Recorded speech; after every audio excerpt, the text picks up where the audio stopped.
प्यारे विद्यार्थियों, मैं विजय वर्मा आज की अपनी कक्षा में आप सबका हार्दिक स्वागत करता हूं। आज की अपनी इस कक्षा में मैं आपके लिए लेके आया हूं भाववाच्य। वाच्य के अंतर्गत वाच्य भेद और वाच्य भेद में कृत्रिवाच्य, कर्मवाच्य के बारे में हमने विगत कक्षाओं में जाना। आज की अपनी इस कक्षा में हम भाववाच्य के बारे में पढ़ेंगे। सबसे पहले भाववाच्य होता क्या है, भाववाच्य की परिभाषा। तो जैसा कि आप देख पा रहे हो, नाम से ही आपको पता चल जाएगा। इससे पहले कृत्रिवाच्य में आपको मैंने बताया कर्ता प्रधान होता है। कर्मवाच्य में बात करें, कर्म की प्रधानता होती है, जबकि भाववाच्य के संदर्भ में बात की जाए तो भाववाच्य में न कर्ता प्रधान होता है और न ही कर्म प्रधान होता है, बल्कि भाव की प्रधानता होती है। तो भाव की प्रधानता जहां देखने को मिले वही क्या होता है, भाववाच्य कहलाता है। समझिए उदाहरण से, जैसे राधा से चला नहीं जाता, राधा से चला नहीं जाता। बात करें कर्ता की, कर्ता क्या है, राधा। अब राधा का लिंग और वचन देखा जाए तो राधा लिंग की बात करें स्त्रीलिंग और वचन की बात करें तो एक वचन। अब क्रिया के पास चले, क्रिया के पास अगर हम जाते हैं तो क्रिया को देखें तो क्रिया यहाँ स्त्रीलिंग की नहीं है, यानी क्रिया यहाँ पुल्लिंग एक वचन की प्रयुक्ति हुई है। तो कहीं भी आप यहाँ आपस में तालमेल नहीं देखने को मिल रहा। स्त्रीलिंग एक वचन कर्ता को देखें और यहां क्रिया की बात करें तो क्रिया पुल्लिंग एक वचन और अन्य पुरुष में। तो सीधी सी बात आपको समझनी ये है कि भाववाच्य में सदैव पुल्लिंग एक वचन की क्रिया प्रयुक्ति होती है। तो अंतर कर सकते हैं, यदि किसी वाक्य के अंतर्गत स्त्रीलिंग क्रिया का प्रयोग हुआ है तो वो या तो कृत्रिवाच्य का उदाहरण होगा या वो कर्मवाच्य का उदाहरण होगा। एक तो सामान्य सी पहचान के रूप में आप इसे ध्यान रखें, भाववाच्य के अंतर्गत सदैव पुल्लिंग एक वचन की क्रिया का ही प्रयोग होता है। और यहाँ आप देख रहे हो कर्ता के आधार पर क्रिया का लिंग वचन देखने को नहीं मिल रहा। इसका मतलब यहाँ कर्ता प्रधान नहीं है, कर्म इसमें है ही नहीं, और तो सीधे शब्दों में हम कह सकते हैं इसमें भाव की प्रधानता है और भाव प्रधान वो भाववाच्य कहलाता है। अब मैं आपको बताऊंगा भाववाच्य की पहचान कैसे करें, भाववाच्य की पहचान कैसे की जाए। भाववाच्य को पहचानने के लिए हमें देखना होगा उस वाक्य के अंतर्गत अगर आपको कर्ता देखने को मिल रहा है तो कर्ता के साथ आपको से, द्वारा या के द्वारा का प्रयोग देखने को मिलेगा। यानी उस वाक्य के अंतर्गत अगर कर्ता आपको देखने को मिल रहा है तो कर्ता के साथ आपको से, द्वारा या के द्वारा कारक चिन्ह का प्रयोग देखने को मिलेगा। एक पहचान। अब इस की बात करें तो कर्मवाच्य में भी मैंने आपको ये बताया कि वहां भी कर्ता के साथ से, द्वारा, के द्वारा का प्रयोग होता है और यहां भी कर्ता के साथ से, द्वारा, के द्वारा का प्रयोग होता है। तो इससे तो अपन अंतर नहीं कर सकेंगे। अंतर कैसे करेंगे समझिए अगले पॉइंट में, अगले बिंदु में। इसमें अकर्मक क्रिया का प्रयोग होता है। अब दोनों में अंतर कर लिया, अब यहां अंतर आसानी से हम कर पाएंगे।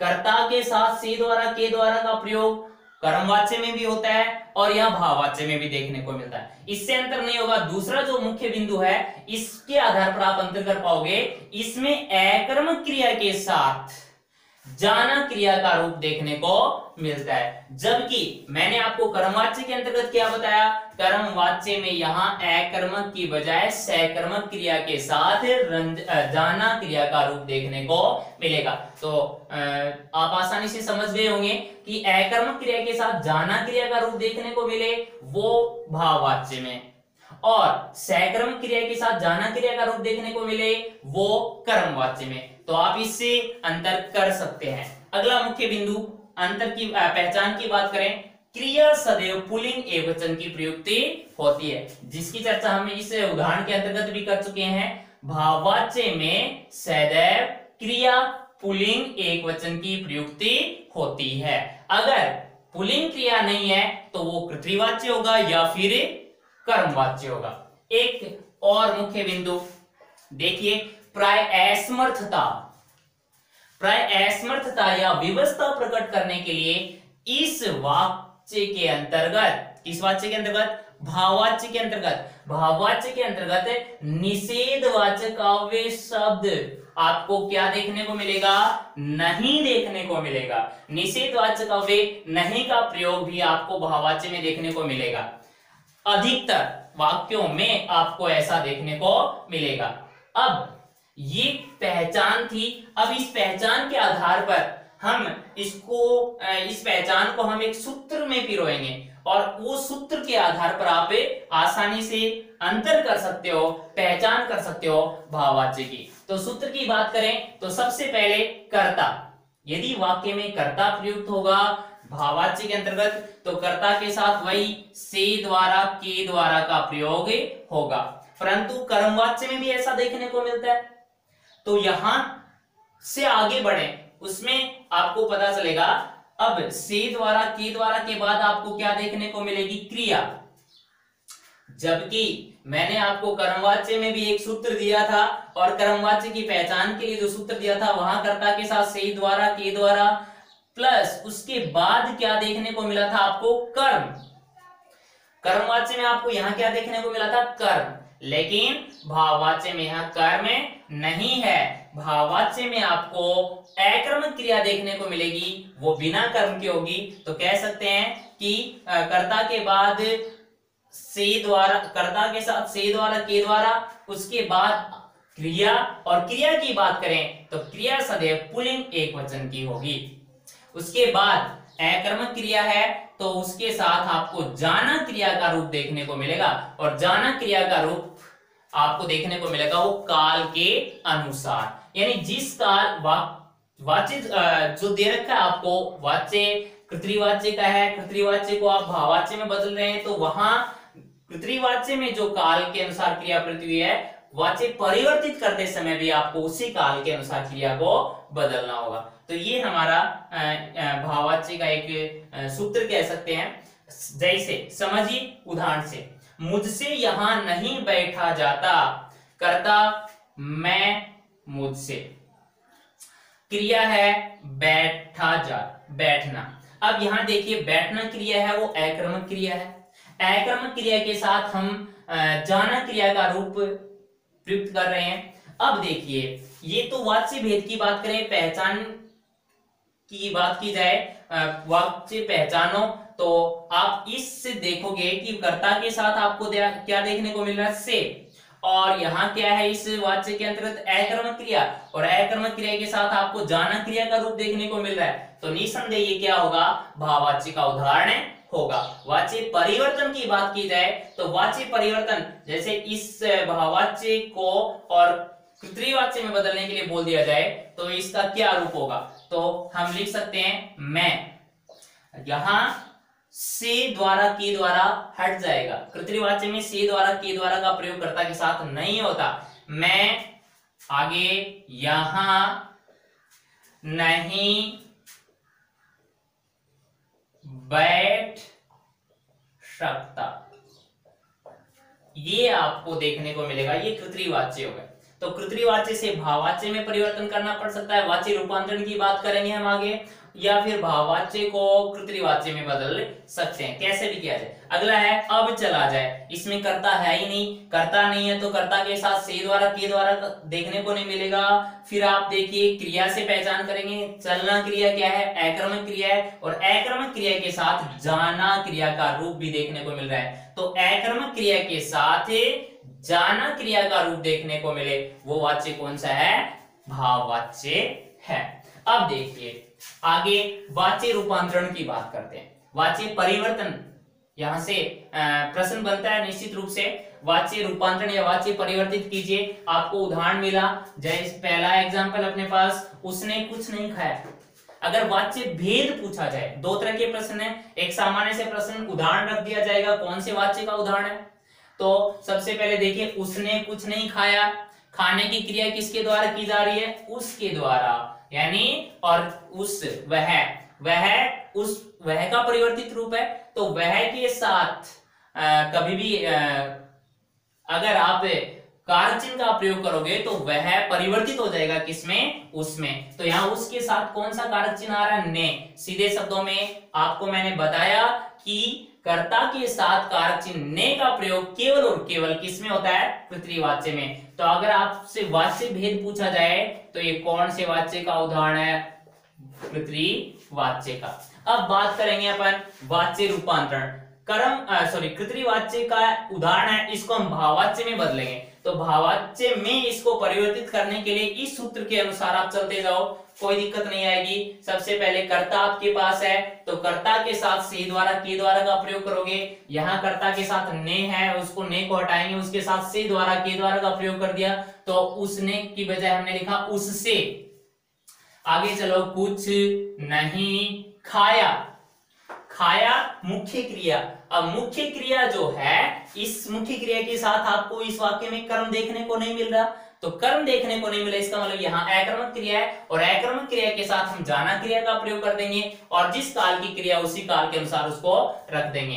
तो इस मुख्य क्रिया के साथ हमने ये जाना क्रिया का रूप रख दिया। अब वाक्य बना, उससे कुछ नहीं खाया गया, तो ये हो गया इसका भाववाच्य। आगे है, अब घूमने चले। अब घूमने चले, बात करें सूत्र के अनुसार, चलो आप सबसे पहले देखो, इसमें कर्ता है, कर्ता नहीं है।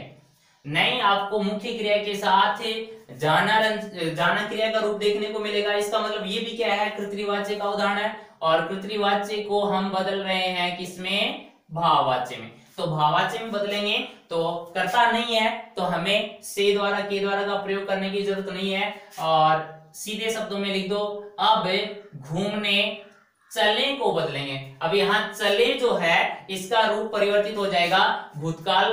भूतकाल में सामान्य भूतकाल की क्रिया के अनुसार इसको हमने बदल दिया, और साथ ही इसके साथ जाना क्रिया का रूप मूल क्रिया के साथ या मुख्य क्रिया के साथ जाना रंजक क्रिया का प्रयोग कर दिया। तो क्या बन गया, अब घूमने चला जाए।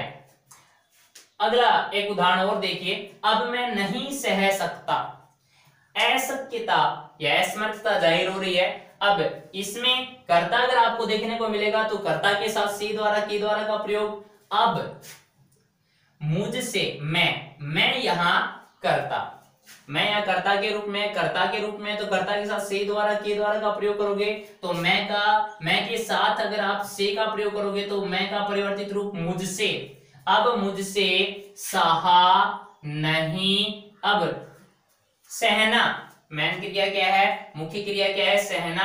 सहना मुख्य क्रिया है, वो अकर्मक क्रिया है। अकर्मक क्रिया के साथ आप जानक क्रिया का रूप, और जो काल है उस काल के अनुसार आप उसको बदलेंगे। तो अब मुझसे सहा नहीं जाता, ता खत्म हो रही थी क्रिया, तो उसी के अनुसार काल के अनुसार हमने इसको बदल दिया। राम पत्र लिखता है, विशेष ध्यान देने योग्य बात, राम पत्र लिखता है। अब यहां देखिए, वाच्य भेद अगर आपसे पूछे तो ये कौन से वाच्य का उदाहरण है, ये है कृतवाच्य का। अब देखिए कृतवाच्य का है। अब यहाँ मैं मुख्य क्रिया क्या है, लिखता है। क्या लिखता है, पत्र। पत्र यहाँ कर्म है, कहने का मतलब ये सकर्मक क्रिया, सकर्मक क्रिया का प्रयोग इसमें हुआ है। तो सीधे शब्दों में मैंने आपको बताया था, कृतवाच्य में अकर्मक क्रिया का प्रयोग भी होता है, और कृतवाच्य में सकर्मक क्रिया का भी प्रयोग होता है। यदि सकर्मक क्रिया युक्त किसी वाक्य को भाववाच्य में परिवर्तित करने के लिए आपको कहा जाए तो वहां थोड़ा सा फेरबदल आपको करना पड़ेगा। आप ध्यान रखें, कृतवाच्य में कर्म आपको देखने को मिल रहा है, उसको भाववाच्य में बदलेंगे। तो ये बात आप ध्यान में रखेंगे कि भाववाच्य में अकर्मक क्रिया का प्रयोग होता है, जबकि हमारे पास यहाँ कर्म है, तो कर्म को हटा दिया जाएगा, या कर्म का हम क्या कर देंगे, लोप कर देंगे, और उस वाक्य के अंतर्गत निषेधवाचक के अव्यय नहीं का प्रयोग कर देंगे। तो कर्ता राम, राम के साथ से द्वारा के द्वारा का प्रयोग करेंगे, राम के द्वारा हो गया। अब पत्र, पत्र यहां नहीं लिख सकते क्योंकि पत्र कर्म है। अगर कर्म हम क्रिया के साथ लिख देंगे तो वो सकर्मक क्रिया हो गई, और हम इसको भाववाच्य में बदल रहे हैं, भाववाच्य में तो अकर्मक क्रिया का प्रयोग होता है। तो आपको ये बात ध्यान रखनी है कि अगर सहकर्मक क्रिया का प्रयोग वाक्य के अंतर्गत हुआ है, उसको अगर भाववाच्य में बदल रहे हैं तो भाववाच्य में परिवर्तित करते समय एक विशेष बात ये ध्यान देने योग्य है कि उस कर्म का लोप कर दो।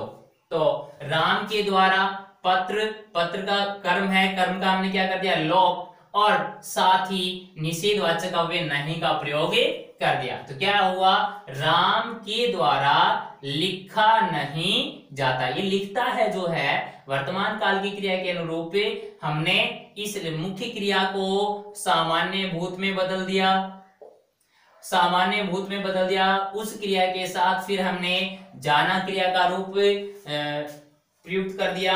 जाना क्रिया का रूप है वो इस काल के अनुसार, यानी जिस काल में वाक्य था उसी काल में हमने उसको रख दिया। तो राम के द्वारा लिखा नहीं जाता, यहां थोड़ा सा आप ध्यान देंगे क्योंकि कर्म जो है, कर्म के साथ क्रिया है वो सहकर्मक क्रिया हो गई। सहकर्मक क्रिया का प्रयोग कभी भी भाववाच्य में नहीं होता, तो इसके लिए हमें अपनी तरफ से ऐसा करना पड़ेगा, यानी उस कर्म का लोप कर दिया जाएगा और उसकी जगह निषेधवाचक अव्यय नहीं का प्रयोग होगा। अगला है मोर नाचता है। नाचना है कर्मक क्रिया है, इसको आसानी से हम बदल सकते हैं, इसमें कोई परिवर्तन करने की जरूरत नहीं है। तो मोर के द्वारा या मोर से, कर्ता के साथ से द्वारा, के द्वारा का प्रयोग कर दिया।